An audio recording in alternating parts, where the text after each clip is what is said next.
Halo dulur, kembali lagi bersama Suratori. Surabaya punya histori. Setelah kemarin kita berjalan-jalan ke Taman Petean, Jembatan Petean, dan Tanjung Perak. Nah, kali ini kita akan berjalan-jalan di daerah Jalan Raja Wali. Seperti yang kita ketahui, Jalan Raja Wali di sekitarnya ada banyak sekali bangunan bersejarah bagi kota Surabaya. Ikuti perjalanan di Suratori. Surabaya punya histori.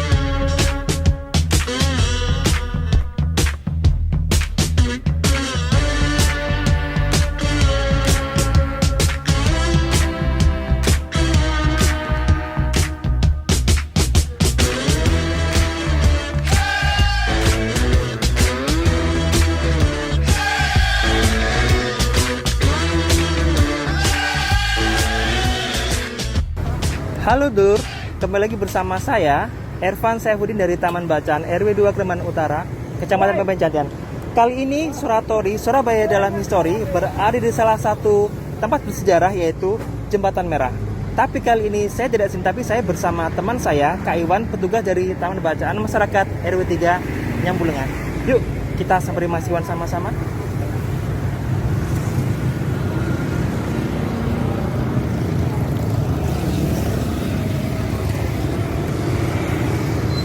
Halo Kak Iwan, apa kabar hari ini? Baik, luar biasa. Kak Iwan, sebenarnya saya mengucapkan terima kasih karena pada Suratori sesi 2 ini kita berada di salah satu tempat bersejarah di Surabaya Utara, yaitu di Jembatan Merah. Ada beberapa pertanyaan yang ingin saya sampaikan kepada Cak Iwan. Sebenarnya ada kisah apa di balik kata Jembatan Merah? Kenapa harus merah, Cak Iwan? Ya, dulu itu Mas Irwan ya, ada sebuah peristiwa yang sangat besar. Waktu itu pertempuran antara arek-arek atau pemuda Surabaya melawan penjajah. Nah, di situ terjadi peperangan yang sangat sengit. Pas posisi lokasinya di sini. Nah, kenapa tidak disebut dengan Jembatan Merah atau Jembatan Merah? Dulu itu banyak sekali korban dari pejuang maupun dari penjajah, yang sangat membuat tempat jembatan ini merah dengan darah, bukan merah dengan cat, merah dengan bukan, merah dengan darah. Makanya untuk warga Surabaya itu mengenangnya dengan Jembatan Merah, merahnya darah. Makanya Jadi kenapa dinamakan Jembatan Merah? Karena dulu adalah sempat terjadi peperangan dan bertumpah darah sekali, Cak Iwan ya. Seperti itu. Dengar-dengar ada salah satu pemimpin Inggris, Cak Iwan, yang tewas dalam peperangan tersebut. Kira-kira seperti apa ceritanya, Kak Iwan? Jembatan Merah ini saksi bisu dari tewasnya Jenderal Malabi, pemimpin pasukan dari Inggris. Dulu di sini ada peperangan yang menewaskan Jenderal Malabi. Tepatnya itu tanggal 30 November 1945 kalau nggak salah. Tewasnya seperti itu.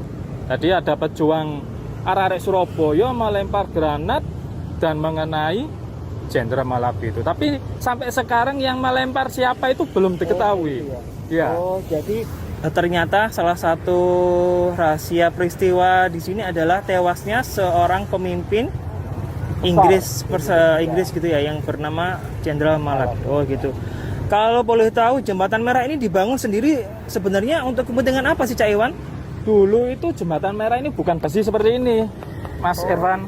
Dulu itu terbuat dari kayu dan sudah ratusan tahun Jembatan Merah itu. Dulu itu tempat komersial untuk para pedagang melalui laut, yang masuk dari laut untuk merapat di dataran Indonesia di pantai utara tepatnya. Nah, dulu itu ada perjanjian antara Mangkubuwono kedua dari Mataram dengan VOC. Oh, seperti Itu kalau nggak salah 18 atau 74 atau 47 gitu. Saya kurang paham untuk tahunnya. Itu dalam perjanjian itu disebutkan bahwa pantai utara Indonesia termasuk Surabaya itu dikuasai oleh VOC. Jadi memang jembatan ini difungsikan selain untuk jalur penyeberangan, memang untuk jalur komersial perdagangan ya ini kayaknya. Oh betul.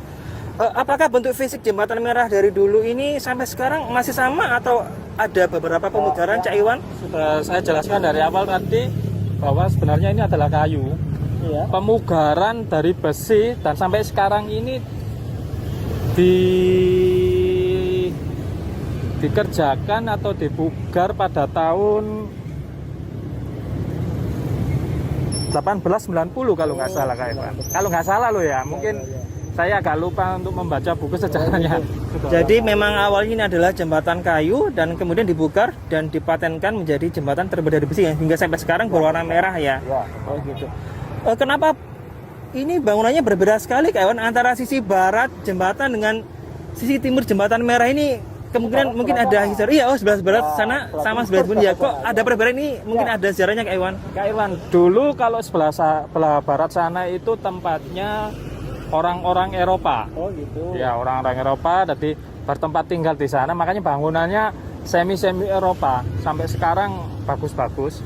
Dan untuk yang sisi timur itu orang-orang Asia, mulai dari orang Arab, India atau yang lainnya itu di sebelah timur dan terfokus untuk perdagangan Kak Ivan. Sampai sekarang mulai dari Kembang Jepun sampai ke Jalan Sasak itu fokus dengan perdagangan sampai sekarang.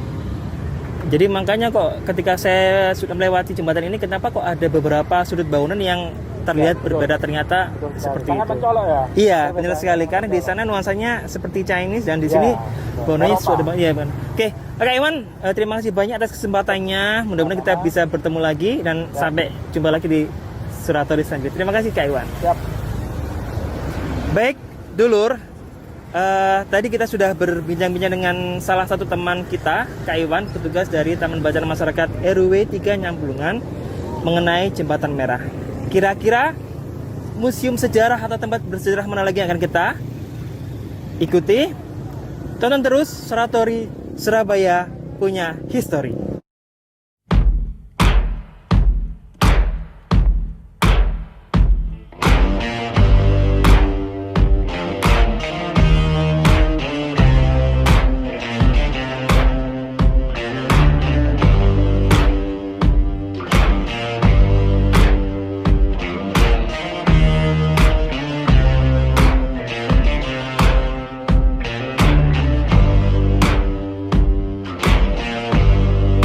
Got color in your cheeks.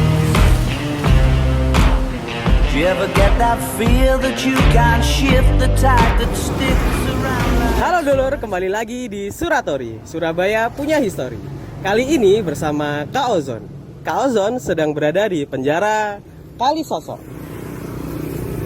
Nah, seperti yang sudah diberitakan sebelumnya, penjara Kalisosok ini berada di sekitaran Jalan Rajawali, di mana banyak sekali tempat bersejarah di sekitaran Jalan Rajawali. Dan kali ini Kak Ozon tidak sendirian. Kak Ozon bersama Kak Isti.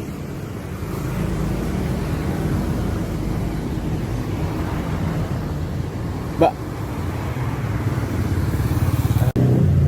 Halo Kak Isti. Halo Kak Oyot. Oke, sekarang kita semua sedang berada di penjara Kalisosok. Oke, kira-kira penjara Kalisosok ini bagaimana sih Kak Isti? Oke, penjara Kalisosok ini dibangun pada tahun 1808 oleh pemerintahan Belanda dan diketuai oleh Den Lus. Oke, jadi penjara ini sudah ada mulai zaman penjajahan Belanda ya? Oke, jadi pada zaman penjajahan Belanda itu dibuat apa ya? Oke, pada tahun 1808 dimulai dibangun penjara ini digunakan untuk memenjarakan tokoh pahlawan nasional kita. Nah, di sini banyak tokoh nasional kita yang disiksa habis-habisan dan juga ada yang sampai gugur di tempat ini. Oke, jadi banyak sekali tokoh-tokoh nasional kita seperti Bung Karno, Bung Tomo, dan W.R. Supratman itu pernah merasakan dinginnya penjara Kalisosok saking kejamnya penjara Kalisosok sampai disebut sebagai Alcatraznya Surabaya. Betul sekali sahabat literasi semuanya, bahwa di sini adalah termasuk penjara yang paling angker karena banyak dilakukannya penyiksaan terhadap pahlawan nasional kita. Oke Kak Isti, karena pahlawan kita semua sudah sangat berjuang habis-habisan untuk kemerdekaan kita, kira-kira apa sih yang bisa kita dapat dari penjara Kalisosok ini? Oh iya. Nah, tentunya kita sebagai warga negara Indonesia, kita harus menjaga cagar budaya yang sudah kita miliki sejak dulu. Nah, mungkin caranya ada banyak ya. iya. Dan yang paling kentara pada tahun 1995, penjara Kalisosok ini sudah ditetapkan sebagai cagar budaya Kota Surabaya. Betul. Dan untuk kita semua, yang paling gampang adalah tidak berlaku vandalisme, tidak merusak dan tidak mencoret-coret. Oke, Kak Isti, Ya. terima kasih kesempatannya kali ini. Sama-sama. Mungkin kita bisa bertemu di lain waktu. Oke. Oke. Untuk semuanya, sahabat literasi yang ada di rumah semuanya, oke, kita ucapkan selamat membaca, salam Literasi.